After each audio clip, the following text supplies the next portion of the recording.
کبھی کبھی انسان کا دل کسی چیز کے لیے بہت تڑپتا ہے، اتنا کہ اس کے لیے صبر کرنا بھی مشکل ہو جاتا ہے۔ انسان ہر روز اس چیز کو حاصل کرنے کے لیے ہر اس لمحے دعا کرنے کی کوشش کرتا ہے جو لمحہ دعا کے لیے افضل ہے، اور اس کی آنکھیں اپنی مانگی گئی دعا کے قبول ہونے کے انتظار میں ہر روز ادھر ادھر تکتی رہتی ہیں، اور یہ تو بھول ہی جاتی ہیں کہ اللہ نے ہر چیز کو عطا کرنے کا ایک مخصوص اور بہترین وقت مقرر کر رکھا ہے۔ ہمیں یاد رکھنا چاہیے کہ اگر ہمیں کسی چیز کو حاصل کرنے کی اتنی چاہت ہے تو اس چاہت کرنے والے دل کا مالک کون ہے؟ یہ چاہت بھی تو اسی رب نے دل میں ڈالی ہے تاکہ تم اس کے لیے دعا کر سکو اور وہ تمہاری خواہش کو بہترین کر کے تمہیں عطا کر سکے، اور وہ تو خواہش ہی دل میں تب ڈالتا ہے جب وہ تمہارے نصیب میں لکھ دیتا ہے۔ دعا تو بس ہمارے ہی درجات بلند کرنے کا ایک ذریعہ ہے۔ اللہ تعالیٰ کو بھی ہم سے یہی مطلوب ہے کہ ہم اسے یاد کریں، ہم اس سے محبت کریں، ہم اسے بار بار بلائیں، اس کے پاس جائیں۔ مگر مسئلہ پتہ کیا ہے؟ ہم انسان اس کے پاس جاتے ہی تب ہیں جب دنیا ہمیں توڑ چکی ہوتی ہے، جب ہمارے اوپر کوئی مشکل ہوتی ہے۔ حقیقت میں وہ سب بھی اللہ کے حکم سے ہی ہوتا ہے تاکہ ہم اس کی طرف متوجہ ہوں، ورنہ تم دیکھو خوشی میں کون اللہ کو یاد کرتا ہے، بلکہ ہم تو سب سے زیادہ ناراض ہی اسے اپنی خوشی کے مواقع پر کرتے ہیں۔ سمجھ رہے ہو نا ان آزمائشوں کے آنے کا مقصد، ان تکلیفوں کے آنے کا مقصد؟ جب یہ زندگی اور وہ زندگی سب اسی کی امانت ہیں تو کرنا بھی وہی چاہیے جو اللہ کی مرضی ہو۔ انسان کا اختیار نہ سانس پر ہے نہ تقدیر پر، لیکن اگر اس کی مرضی میں اپنی مرضی شامل کر لی جائے تو راحت مل جاتی ہے۔ دعا یہ ہونی چاہیے کہ اللہ اپنی رضا کو ہماری رضا بنا دے اور ہم سے وہ کام نہ کروائے جسے وہ پسند نہیں کرتا۔ میرے پیارے اللہ، I just want to say thank you۔ شکریہ میرے عیبوں پہ پردہ ڈالنے کا، شکریہ اتنے گناہوں کے بعد بھی سزا نہ دینے کا، شکریہ اتنی ساری محبت کا، شکریہ زندگی کو اتنی خوبصورت بنانے کا، شکریہ اتنی ساری نعمتیں دینے کا، شکریہ اتنی عزت دینے کا، شکریہ اپنے عشق میں مبتلا کرنے کا۔ یا اللہ پاک، الفاظ ختم ہو جائیں گے لیکن میں آپ کا شکریہ ادا نہیں کر پاؤں گا۔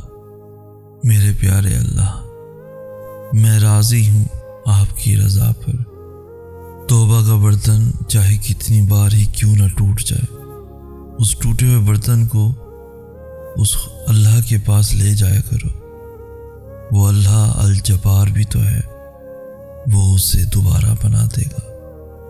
ہم کہتے ہیں کہ اللہ تو ہم سے 70 ماؤں سے زیادہ پیار کرتا ہے، تو وہ ہمیں آزمائش ہی کیوں دیتا ہے؟ ہم کہتے ہیں کہ اللہ تو جانتا ہے کہ ہمیں کس چیز کی خواہش ہے، تو انتظار ہی کیوں کرواتا ہے؟ بن مانگے کیوں نہیں عطا کرتا؟ ارے ذرا یہ سوچو آپ کہ اگر یہ معمولی سی آزمائش نہیں بھی آتی تو اللہ سے کیسے جڑ پاتے آپ؟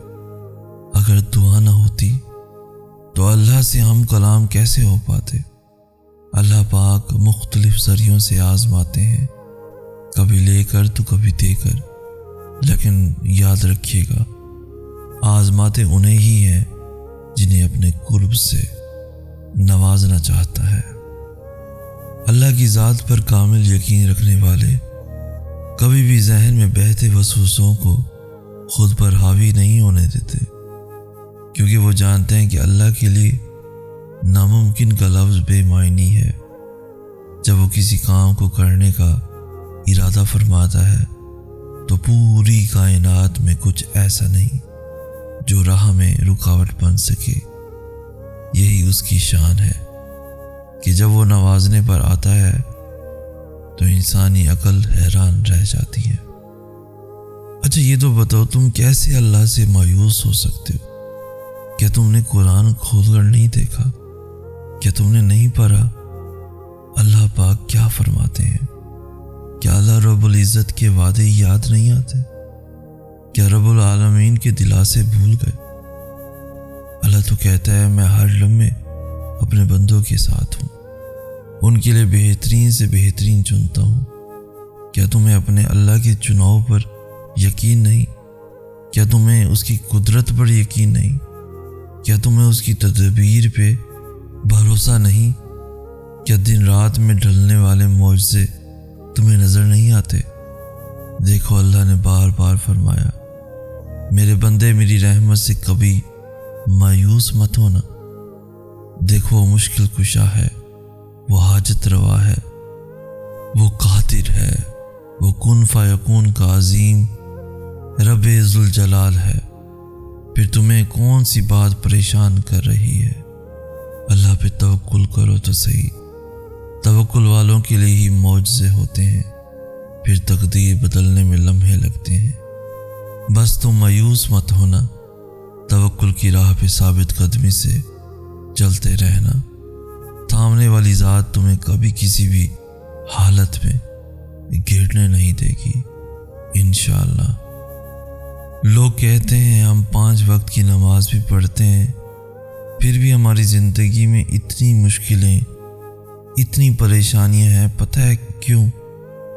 کیونکہ انسان سمجھتا ہے اس نے دین میں قدم رکھ لیا تو اب اس کو مشکلوں کا سامنا نہیں کرنا پڑے گا، اب آزمائشیں نہیں آئیں گی، اب سب میری مرضی کے مطابق ہوگا۔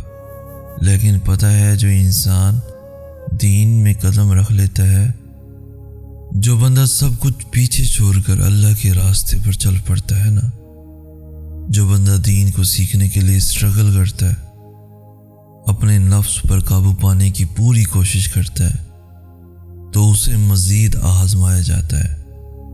یہ اس کے یقین کی آزمائش ہوتی ہے کہ اسے اپنے اللہ پر کتنا یقین ہے۔ نیت کتنی بھی اچھی ہو، دنیا تم کو تمہارے دکھاوے سے جانتی ہے۔ دکھاوا کتنا ہی اچھا کیوں نہ ہو، اللہ تم کو تمہاری نیت سے جانتا ہے۔ ہم نے بس کوشش کرنی ہے اللہ کی ہر بات ماننے کی، کوشش کرنی ہے صبر کرنے کی، کوشش کرنی ہے گناہ سے بچنے کی، کوشش کرنی ہے غصہ ضبط کرنے کی، کوشش کرنی ہے زبان، کان اور آنکھوں کی حفاظت کی، کوشش کرنی ہے دل کی سلامتی کی، کوشش کرنی ہے مثبت رہنے کی۔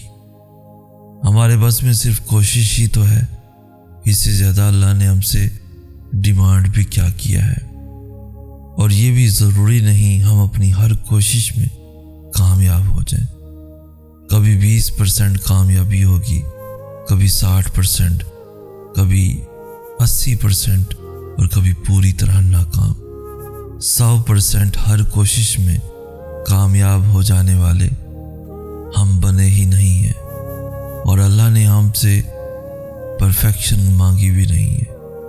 اللہ ہماری کوششیں دیکھ رہا ہے بس، کہ ہم کوشش بھی کرتے ہیں یا جیسے ہیں ویسے ہی رہتے ہیں۔